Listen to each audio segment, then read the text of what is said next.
CNN is back at it again with the fake news, and this one is about as blatant as it can get. The network decided to run a series of quotes on Independence Day from its Twitter page, but as you might have guessed, it got the facts in at least one instance completely wrong.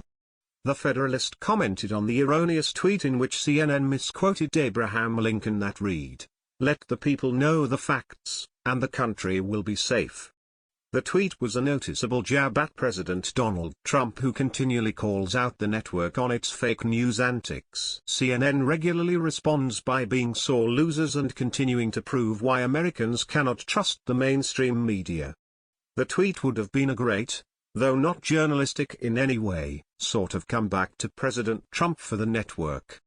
Except for the fact Abraham Lincoln did not say those words. Terry Teachout, a critic and playwright, did not feel that those words were correctly attributed to President Lincoln, and sent over a query to Quote Investigator to ask if the research operation could look into it. Garson O'Toole, head of Quote Investigator, didn't take long to respond.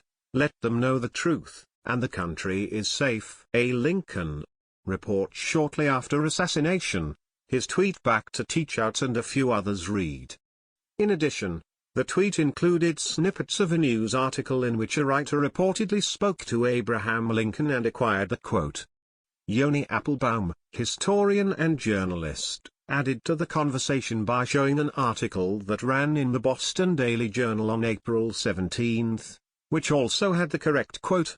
CNN may have gotten its facts wrong because it did not properly vet its sources. The misquote actually is featured in Newseum after all. However, that does not give the network, which constantly tries to prove that it is not fake news, creative license to not do its own research. Quote Investigator found the truth of the quote in about 3 hours. What is CNN's excuse? It turns out that CNN also misattributed a quote on Independence Day to Benjamin Franklin, which actually came from British writers John Trenchard and Thomas Gordon, authors of Cato's Letters. The Federalist discovered. When does it end? CNN? Share this story on Facebook and Twitter, and be sure to add your thoughts to the comment section below if you think that CNN is fake news.